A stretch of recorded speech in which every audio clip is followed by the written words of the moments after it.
Okay, welcome back to the latest United pubcast for our second show on YouTube. Finally, Larry has just done a runner. Maybe nerves have got the better of him. But I am with Josh. Josh has saved the course. But actually, before we go to Josh, I was just going to say we'll just discuss with Larry backstage that we are obviously all in lockdown here in Sydney, and obviously a little bit disappointing. But as we know, we are the United pubcast.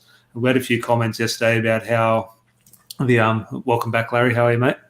Yeah, thanks for kicking me out, man. It's good. No worries, pleasure. As I was speaking to Josh, though, it is Friday night here in lockdown, or in Australia. It is the pubcast. Instead of this black background, I do have a surprise for you, Larry. Is it a little bit more pub ambience now? I like it, Tom. I like it. Look, I'm on the water because I'm trying to be responsible, not going to the bar or not going to any bottle shops. But yeah, I think that's as close to the pub as we're going to get at the moment. So thanks, Tom, for bringing home away from home. No, definitely. And Vin's just said hi, and that's something we just both want to sort of thank everyone for yesterday in terms of the comments. It was really good to sort of do a live podcast and interact with people. I always thought, not sure how it's quite going to work, but it was very enjoyable. Now, obviously, Australian Man United fans, we are sitting here waiting for the Jadon Sancho news like everyone. But as Australian Man United fans, we do know that news like that does break at about 3 a.m. So we were thinking it would be good if this news broke early and we could go on live and discuss it. We thought, look, it's likely not going to happen. But a little bit of news did break that in regards to, I think ESPN broke the news that Solskjaer in his pre-season training is looking at bringing in or trying to implement that more attacking 4-3-3 formation as opposed to the 4-2-3-1 we're sort of so accustomed to seeing him using. So just go to Josh first in regards to just your thoughts on the news, whether it be, is it almost just a nonsense story, a little bit of good PR, or can you see something in this in terms of the first week of pre-season, the players are getting the feel, geez, he wants to go this way? Well, I think following on from what you guys said yesterday, obviously a lot of players are not going to be back for pre-season, but we're in the Euros and the Copa America in the Olympics. So you're going to see the likes of, like, say, Wan-Bissaka playing, a centre-back, maybe just experiment on that. So no surprise he's going to follow on from that in midfield, change his formation a bit. Obviously, Fred probably isn't going to be in pre-season, so that's going to spell the end of McFred for the time being. But it's a good opportunity as well for the likes of Van der Beek as well to probably play and get some minutes in pre-season alongside the likes of Fernandes and Pogba when they're back. We've discussed with you, Larry, before in terms of when Solskjaer first came in, there was that, look, obviously there was that new manager bounce, so we were obviously going to be playing well and playing on the front foot and attacking football. But there was that feel, in my opinion, that he wanted to play 4-3-3. Then when his job suddenly became under a little bit more pressure and, geez, is he going to get the job? Is he not going to get the job? It kind of did revert to safety first in a 4-2-3-1. But back in the back of my mind was, well, he wants to play 4-3-3. It's just the tools at his disposal at the moment say, well, no, I'll be safe. Let's do 4-2-3-1.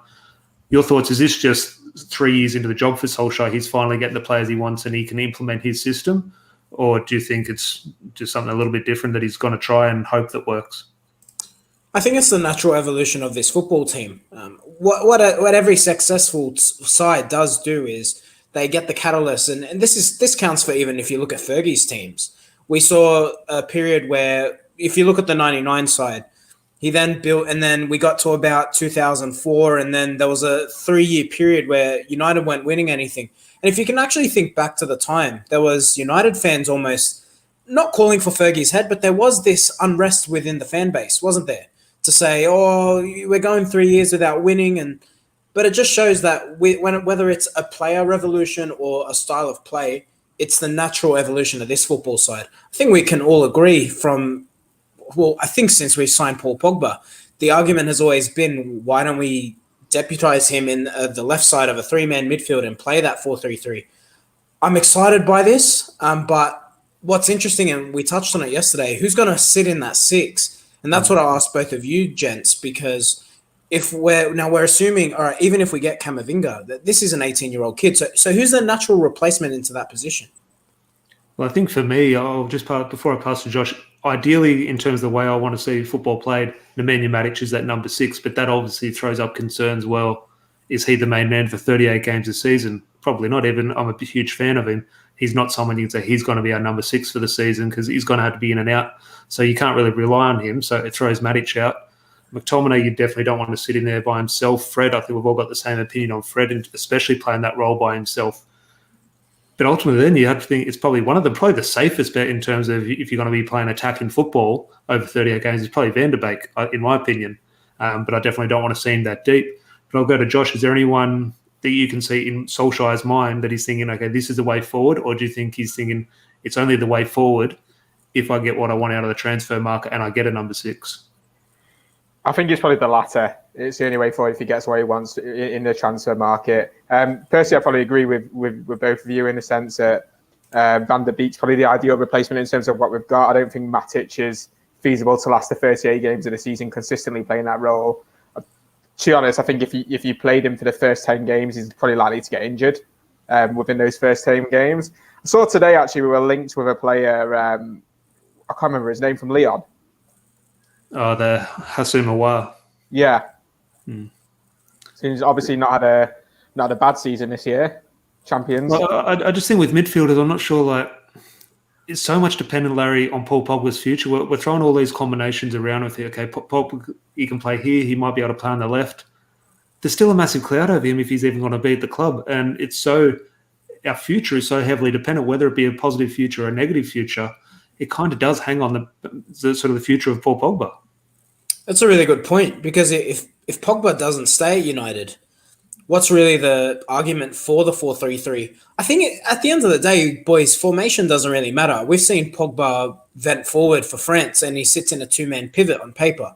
It just comes down to the utilization of the football side. And I agree with what Josh says. I think it's ultimately going to come down to what player do we get in, because you can't look within the current United squad, as much as I'd love to. There's no player there that you can say can comfortably protect that back four and allow Pogba and Bruno to just run forward. It's not possible. Yeah, no, definitely. Well, what we'll do, I'll just go back to Vin's comment here. He said, personally news like this shouldn't be getting out, which kind of gives the opponents a bit of an edge on what we're trying, or is it just me? I'll just go to Josh, maybe not so much in formation talk like this, because again, I'm not sure what to make of the news, whether it's proper news or it's just a positive PR spin because all the fans want 4-3-3. Is this how it's come out from the club in terms of the real good feel-good factor at the moment with the Sancho news? They're just trying to capitalise on that. But I'll throw this just in regards to news getting leaked. There's always team news that's leaked. There's transfer news that's leaked. Kits are leaked, etc. And that happens at all clubs, but especially at United. News like this always starts to filter out. Your thoughts is when you revert it back to this in terms of a tactical leak, just your thoughts on how is this getting out? We can speculate how it's getting out, and I do get Vin's sentiment. Like it doesn't look good when stuff like this does get leaked out. But I think in terms of what is getting leaked out, it's pretty obvious, isn't it? Really, United are going to experiment in pre-season because we've not really got the squad we want in pre-season due to players playing at the Euros, as I said before, the Copa America. You've got Rashford now, who we all knew was in need of surgery. He's going to be out till October. So you're going to have to sort of experiment and, see what happens. But, yeah, it doesn't look good. We'll go to Larry on what the banner says at the bottom in terms of McFred and the title of this show. I don't think their futures individually sort of in doubt. I think both have a future at United, and people can debate whether that's right or wrong. But as a partnership, I think this news of 4-3-3, or you can't play McFred anymore. Is there a situation, maybe especially if Paul Pogba's not a Man United player, where both McFred and McTominay still play? It's just a case of, well, McTominay becomes that box-to-box player where Paul Pogba was, and Fred is the number 6. That's very possible. I agree that we spoke about this last night. McTominay is not a number 6, is he? I think he can play there at a stretch, but his best, if we're playing to his strengths, it's allowing him to go box to box. That Leeds game really stands out in my mind. But he did that numerous times throughout the season, the Scotsman, and I think it's a good opportunity to see McTominay played in that position. Guys, I know this is going to sound stupid. I was just thinking about it while Josh was speaking.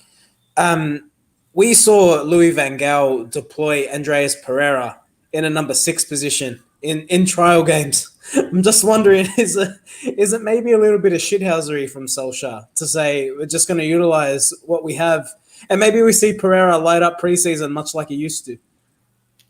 Well, I'll go to Josh. I'm not sure it was under Van Gaal. I know definitely Mourinho's first game away at Wigan preseason. Andreas Pereira played in that number 6 role, and again, it comes back to that McTominay and Pereira debate for me. Pereira's a fantastic footballer compared to Scott McTominay. If you're playing in a good team, Pereira can play in that role, and he has that technique and abilities almost to dictate play. Now, I definitely don't want to see him playing in there, but as a manager, you can see the attributes that would work there. Josh, your opinions? I was going to say that we were so close to a Tom bingo there. Without fail, every podcast, Tom always says, you know what, Andreas Pereira is a better player. Is a better player than Scott McTominay. Would you disagree? I don't disagree. I don't disagree at all. I was actually at that Wigan game when he played as a number 6. Yeah, I remember you saying. Yeah, I think it was Will Keane scored. Yeah, 2-0 Keane, and we wore the blue kit, I think, was it? Away at Wigan. Yeah, it was first game. Look, similar to what you can see, one of the comments there from Param's just put there saying you'd like to see all the options at number 6, and I sort of agree there. I wouldn't be surprised if he does, he does try a lot of things in that game. Pre-seasons, some of the opportunity where outrageous things can happen in games just to try and get the fitness up. You want to sort of try and get everyone that's in the squad playing, and it doesn't really matter really where they play. It's all about just getting the minutes.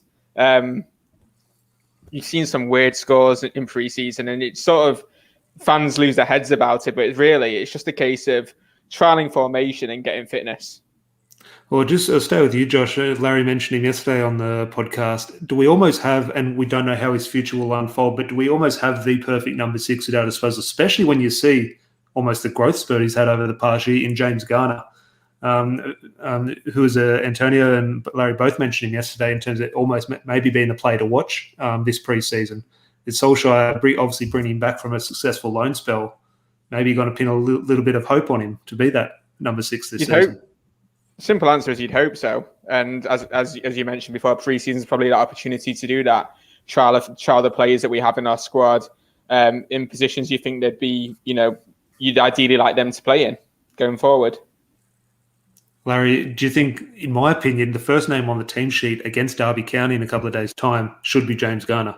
Do you agree with that, or it doesn't really matter just as long as he gets his minutes here or there? But do you think the reason I'll throw that to you in terms of that statement, okay, first game of the season, this is what I want to see going forward, and it's Solskjaer sort of putting trust in James Garner? I'm split on this one because we said yesterday, and I think it's right, Solskjaer's already come out and said, we know which players are going to go on loan. There's a few deals still to be sorted. I think that's the likes of your Pereiras, your Lingards, Diogo Dalot, where it's a little bit grey. We're not too sure what will happen with them. But I think the likes of Brendan Williams, James Garner, they know where they're going to be playing this season. But you know what? We said it yesterday. You look at that number 6 position, and when I say number 6, that double pivot, if you like, it's up for grabs because Fred's he's going to go on a break. McTominay's played in the Euros. Pogba's having a break. So you know what? If Garner, he's the most natural fit out of what we got. And he did have a promising spell in the Championship, which is a tough league. I know not many people watch it, but that's men's football. And he's a 19-year-old, and he not just did well. He held his own. He got man of the match performances with Watford and both Nottingham Forest. So look, I'm more inclined to say he'll go on loan this season again, but I wouldn't be shocked, should he have a promising preseason, to say he could play in that role. Yeah, no, I think it's definitely a case. Well, I think it's that when Andreas Pereira, he had such a good preseason under Jose Mourinho when he played in that 6. But then there was a big sort of dilemma for Jose Mourinho when first team football came around in terms of competition points. It's great doing it in pre-season. It's great doing it for another club on loan. When you're in front of a packed Old Trafford and 3 points is on the line, it's a different kettle of fish. So James Garner might have a great pre-season, but there still might be doubts in Solskjaer's mind, rightly or wrongly. Say, well, can I really trust him when you go through United's history, you should place trust in these players. But it is very easy for us to say that when the manager and his job is potentially on the line to place that trust.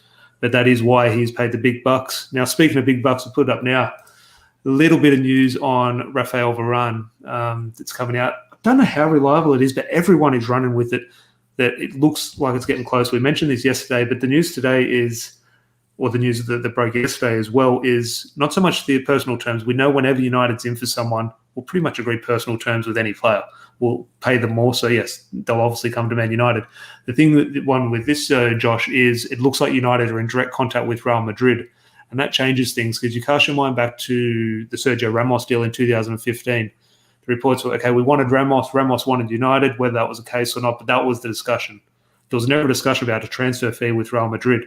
This one with Rafael Varane looks, okay, the personal terms are obviously fine, but now we're discussing with Real Madrid. Now, if Real Madrid weren't going to sell, there wouldn't be that discussion.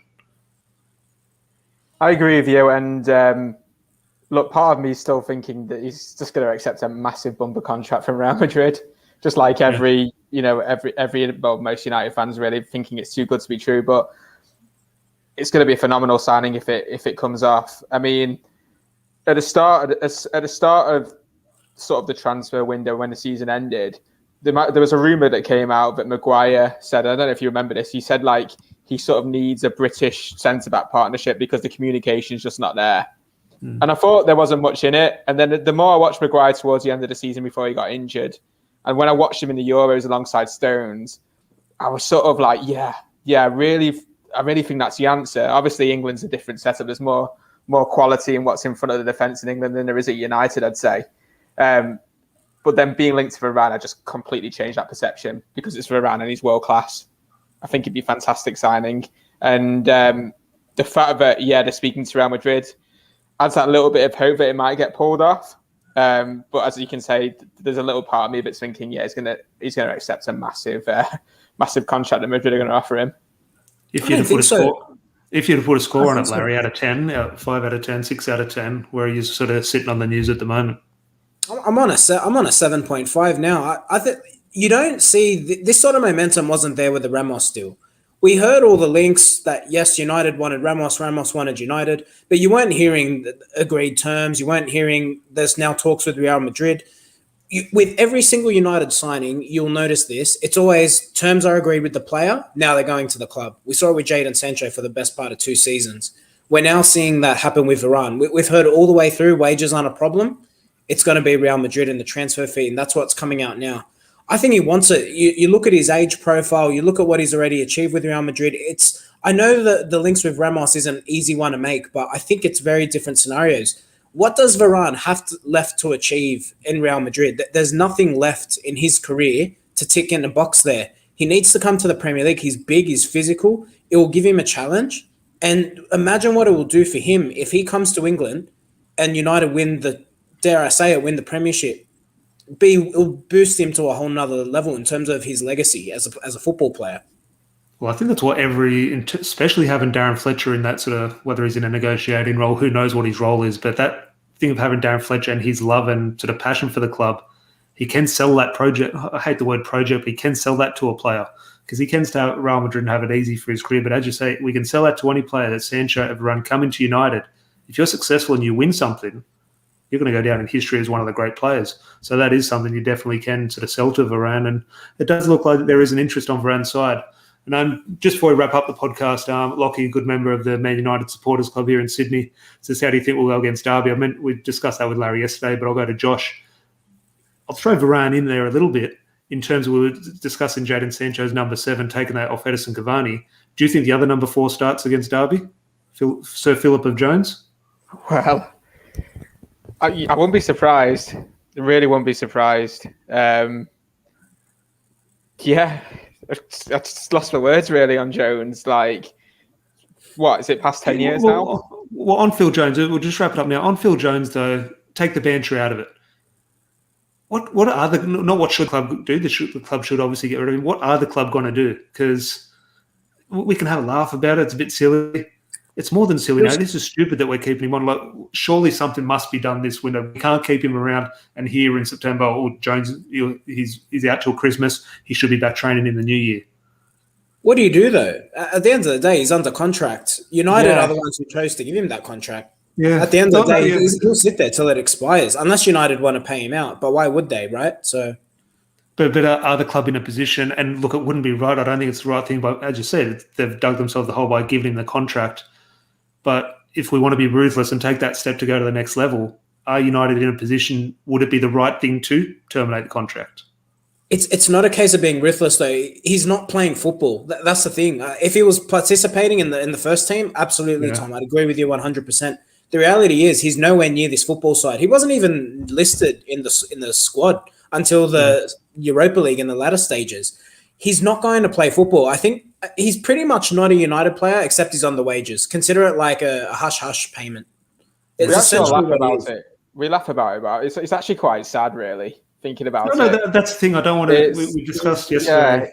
Yeah, it's one of them things where, you can sit, as Larry said, you can just sit and, you can sit and get the money on the contract. And, why wouldn't you? It's good money, but to lose the drive as well to sort of want to play, because he knows he's getting, as Larry said, he's not getting anywhere near the squad. To lose that drive to sort of want to play football, it's kind of like sad, because he was a good player. Like, we all laugh and joke about it. I always mention this. I've mentioned this to you off like both of you off podcasts, but he sort of has a cycle, Jones. You think, oh God, Phil Jones is starting after an injury. Then he does well the first game. Then he has a good run of games, second, third game. He's doing really well. And you think, oh, he's undroppable. Then he gets injured, out for 6 months. Same cycle again. Yeah, no, look, there's a case of that. And look, we're discussing abuse in terms of the Marcus Rashford stuff yesterday. The same thing with Phil Jones. You do feel sorry for him. We do have a laugh about it. It does, especially when you hear him talk, especially about that stuff regarding his testimonial. It is quite, it's sad to an extent. I remember in Perth, was at one of the training sessions and happened to walk past him in the tunnel. And he had scored the night before against Leeds United. He scored that header in pre-season. And walked past him, and it was a rush situation. I didn't want to ask for a photo or autograph or something. He's at work. He's at training. I just said, "Oh, good goal yesterday." And he sort of was taken aback. Like, oh, like he was sort of surprised someone knew that he scored a goal. So I think he even has that feel around the club that he's not quite valued, which, look, it is the biggest club in the world. We do need to be ruthless. But as you say, from what his potential was 10 years ago, it is a little bit sad. But I think that we'll finish on Phil Jones. We don't want to sort of depress ourselves even further. We will finish on Phil Jones. Let me just add one bit of trivial piece for you, because this actually came out yesterday. I was listening to someone and I heard it. Apparently, when United actually wanted Varane when he was still playing in France, ultimately it was a decision between Phil Jones and Raphael Varane, and United actually opted. They wanted both, but they opted for Phil Jones. So it's funny how we've almost at the time. Later. If you're looking at that situation now, you'd probably say you could argue that was the right decision at the time in terms of what Phil Jones was showing. Absolutely. What Man United needed. You had Ferdinand and Vidic, who'd be an obvious sort of understudy to come in and learn the trade. And I think the interesting one now there is they reckon the Camavinga deal, United wanted Camavinga a few years ago, but the reports suggest they settled on Hannibal. And Hannibal's ready to almost take that first step now. So we're all clamouring for this Camavinga signing. But maybe we should show a little bit of patience with United's scouting network and say, well, if Hannibal was the one they chose, maybe it's worth him getting a shot. But the reality is, though, unfortunately, United are at a stage now where they've just finished second in the league. And you're sort of thinking this season we sort of need to get this step forward. How many youth players are going to make the transition, or how many of the teams that were on the fringe, how many of the players that were on the fringe last year are going to realistically cement their place in the first team this season to make that step? Obviously, United have always prided themselves on youth and everything, but I just don't think this season is going to be the time where you're going to see a large influx, because we're not at that. We're not at that, rebuild. Yeah, no. Well, the rebuild's over now. It's 3 years, 4 years into 3 years into Solskjaer's reign now. So no more rebuild. It's time to win. I don't say unfortunately, but his job is on the line and needs to win now. You're a plastic supporter, Tom. You deserve abuse. So you're used to watching England. Yeah. I saw Jordan Pickford's out on a boat somewhere, like on a rave sort of thing. So Jordan Pickford's living his best life. I apologise for everything I said about Jordan Pickford. He was very good. Yeah. He was very good. But again, to all our listeners, thank you very much for leaving all the comments and supporting us and all the positive feedback on the first episode. Our Mondays and Thursday episodes are going to stay the same, and they'll go up on our audio-only podcast. But we'll try and sort of go live, whether it be once a day or once every 2 days, whenever the news breaks. As I say, we're waiting for the Jadon Sancho news. It's likely going to break in a few hours when we're fast asleep. But when there is a bit of news, we'll pop on here, have a chat for 20 minutes. As we say, all of us in Sydney, if you are listening overseas, that's great. But us here in Sydney are in lockdown for a couple more weeks, unfortunately. So no one's got anything better to do. Why not come on for 20 minutes, 30 minutes and have a chat about Man United? Anything else I've forgotten, lads? Stay hydrated. Drink agua, as Ronaldo says. Stay safe in Sydney. No, definitely. So, again, follow us on Instagram and Twitter. That'll be very much appreciated. And if you aren't subscribed, please hit subscribe and like the video. It would very much make both Larry and I and Josh, of course, very happy. And we will chat to you whether it be tomorrow when Jadon Sancho signs or after the Derby match. We'll chat to you soon. Cheers. Cheers.